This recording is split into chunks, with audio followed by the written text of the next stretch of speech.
The Siena Cathedral is actually the reason I started this channel. When I first visited, I felt like stepping into a 360-degree art gallery. Every inch a masterpiece, even the marble floor. It was simply completely overwhelming and felt like missing the forest for the trees. And I realized that most of the people have the same feeling. They feel completely lost and miss the essence of this beautiful cathedral in Siena. So in this video I will give the possibility to approach the Cathedral of Siena in a meaningful and entertaining way. The cathedral is dedicated to the Assumption of Mary and was built on the site of an ancient temple to Minerva, the goddess of wisdom. It's one of the most important examples of Italian Gothic and Romanesque architecture. You have most probably seen a lot of marble floors, but believe me, no one like this one. The Siena Cathedral floor is like a giant ancient comic book made out of marble. You will be walking on history, legends, and even a few mysteries. Now, I want to give you some focus here, because this floor isn't just about art. It's a political statement. Siena wanted to show the world that it was just as important as Rome, and they did it through stories like this one. Check out the Cumian Sibyl. Her story is wild. She tried to sell books of prophecy to King Tarquinius Priscus of Rome. When he refused her high price, she burned 6 of 9 books right in front of him. But get this, she still sold the last 3 books to the king at the original price. Talk about a tough negotiator. Those prophecies, they weren't just any old predictions, they were crucial guides for Rome, consulted during times of crisis to help steer the state through tough decisions in war, politics, and religion. So yeah, Siena is not just showing off, they are saying we are as powerful and prophetic as Rome. Cool, right? Next, we have a wise and beautiful allegory that is pretty unusual for a church.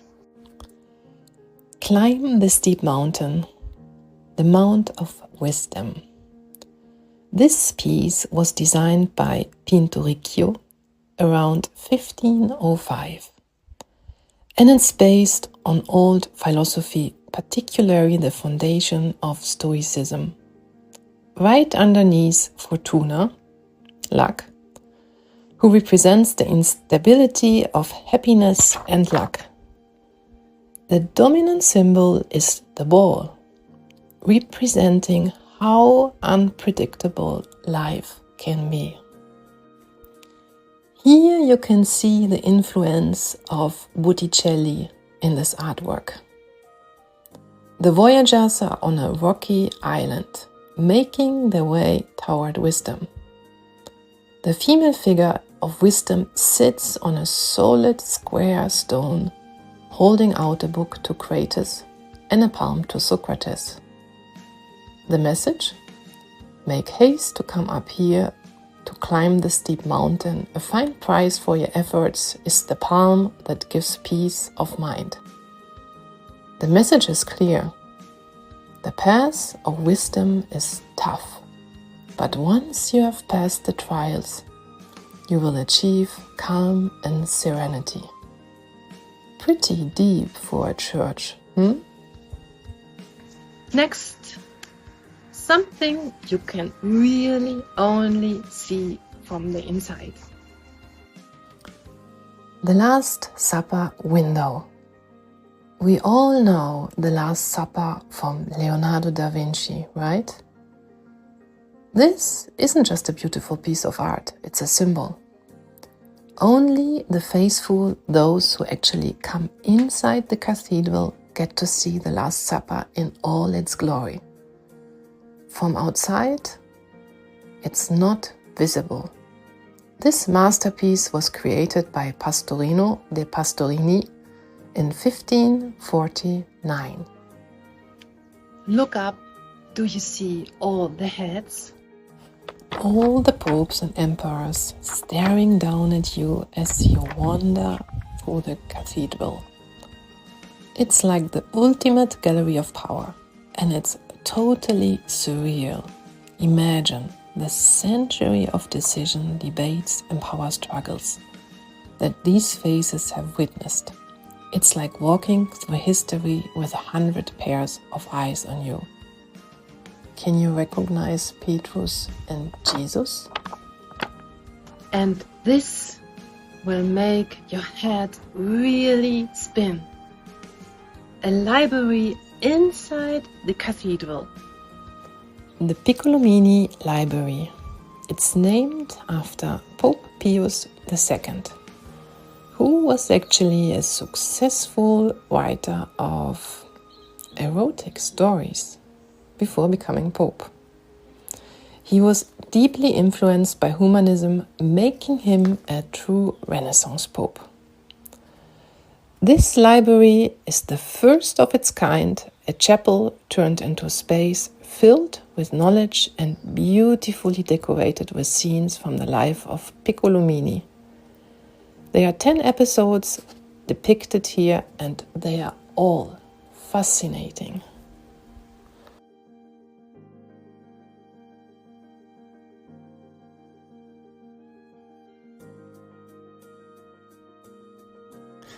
The Basel debut. In 1431, young Enea Silvio Piccolomini joins Cardinal Capranicas' entourage at the Council of Basel. His sharp intellect and diplomatic finesse shine brightly, marking the beginning of a meteoric rise within the Church. The Scottish triumph. In 1435, Enea delivers a stirring speech before King James I of Scotland.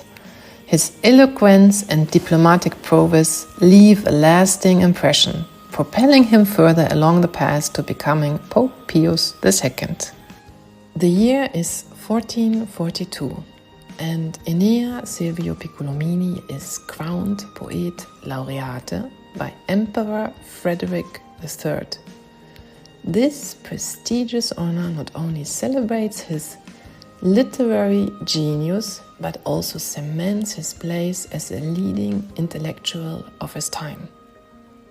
A forgiven soul. After a period of tension, Enea seeks reconciliation with Pope Eugene IV in 1446. Forgiveness is granted, allowing him to regain favor within the Church. A pivotal moment that paves the way for his continued ascent. The royal matchmaker. In 1452, as Archbishop of Siena, Enea introduces Emperor Frederick III to his future bride, Princess Eleanor of Portugal. This act of diplomacy showcases his significant influence in European politics and further elevates his status. The Cardinal's Hat. In 1456, Enea's remarkable journey continues as Pope Calixtus III bestows upon him the Cardinal's Hat. This milestone solidifies his growing power within the Church, setting the stage for his eventual papacy.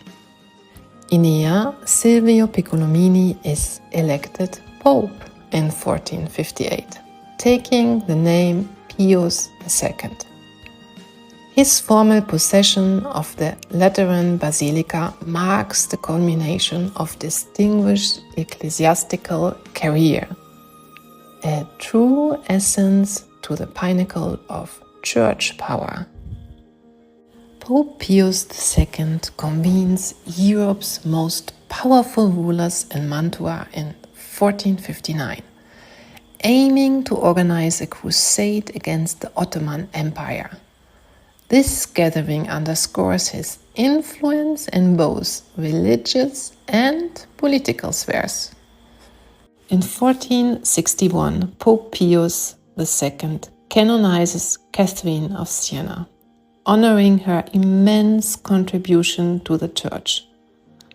This act not only highlights his deep connection to Siena, but also his dedication to elevating key figures in the faith. In 1464, Pope Pius II awaits the arrival of European fleets in Ancona, eager to launch a crusade against the Turks. However, as no ships arrive, his dream fades and he passes away, leaving behind a legacy of ambition and faith. And here is something super easy to miss: the St. Paul of Michelangelo. Yes, you hear that right. Hidden away in the Siena Cathedral is a statue by the one and only Michelangelo. This isn't his most famous work, but it's a hidden gem that you won't want to overlook. Michelangelo was commissioned to sculpt this statue early in his career, and even though it might not be as famous as his David, it's still a masterpiece. Last but not least, the pulpit of Niccolo Pisano.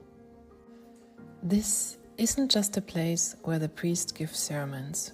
It's a work of cinematographic art in itself. The carvings are so detailed you could spend hours just staring at them and still find something new. The most famous part? The depiction of the Last Judgment. It's intense and intricate, showing the contrast between salvation and damnation in vivid detail.